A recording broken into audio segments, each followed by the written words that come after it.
ಮಂದೆಲ್ಲ ಹಾಗಲಕಾಯಿ ಪಲ್ಯ ತಿನ್ನುವಂಗೆ ಹೆಂಗೆ ಮಾಡ್ಬೇಕನ್ನೋ ರೆಸಿಪಿ ತೊಗೊಂಡು ಬಂದನು. ಅದನ್ನು ನೀವು ಪೂರ್ತಿಯಾಗಿ ನೋಡಿ ನೀವು ಟ್ರೈ ಮಾಡಿ ಕಮೆಂಟ್ ಮಾಡಿ ತಿಳಿಸೋದಂತ ಮರಿಬೇಡ್ರಿ. ಇವಾಗ ನೋಡ್ರಿ ಜೀರಿಗೆನೂ ಹಾಕಿನಿ ಮತ್ತು ಉಳ್ಳಾಗಡ್ಡಿನೂ ಹಾಕಿನಿ ನೋಡ್ರಿ. ಈಗ ಇವನು ಏನು ಮಾಡ್ಬೇಕಂದ್ರೆ ಚೆಂದಂಗೆ ಫ್ರೈ ಮಾಡ್ಕೋಬೇಕ್ರಿ. ಹಸಿ ಬಿಸಿ ಇರಬಾರ್ದು. ನಾ ಹೇಳಿನಲ್ರಿ ಟೊಮೆಟೊ ಒಂದು ಸ್ವಲ್ಪ ದೊಡ್ಡ ಸೈಜ್ ಇರ್ಬೇಕಂತೇಳಿ ಹಿಂಗೆ ಒಂದು ಸ್ವಲ್ಪ ದೊಡ್ಡ ಸೈಜ್ ತೊಗೊಂಡನು. ನೀವು ಬ್ಯಾಡಪ್ಪ ಅಂದ್ರೆ ಹುಂಚೆ ಹಣ್ಣು ಹಾಕ್ಕೋಬೋದು, ಇಲ್ಲಪ್ಪ ಅಂದ್ರೆ ಲಿಂಬೆ ಹಣ್ಣಿನ ರಸನೂ ಯೂಸ್ ಮಾಡ್ಬೋದು.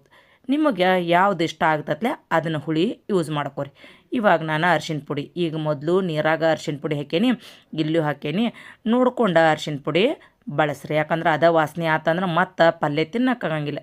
ಈಗ ರುಚಿಗೆ ತಕ್ಕಷ್ಟ ಉಪ್ಪು ಸೇರಿಸ್ತಾನೆ ನೋಡ್ರಿ. ಅಂದ್ರೆ ಈ ಒಗ್ಗರ್ನಿಗೆ ಎಷ್ಟು ಬೇಕು ಅಷ್ಟು ಹಾಕಬೇಕು. ಮತ್ತು ನಾನು ಉಪ್ಪು ಮತ್ತೊಂದು ಇನ್ನೊಂದು ನೆಕ್ಸ್ಟ್ ಸ್ಟೆಪ್ಪಿಗೆ ಸೇರ್ಸೋಕೆ ಅದಕ್ಕಾಗಿ ಈಗ ಇಲ್ಲಿ ಇಷ್ಟ ಹಾಕೇನಿ. ಇದೆಲ್ಲ ಉಳ್ಳಾಗಡ್ಡಿ ಟೊಮೆಟೊ ಎಲ್ಲ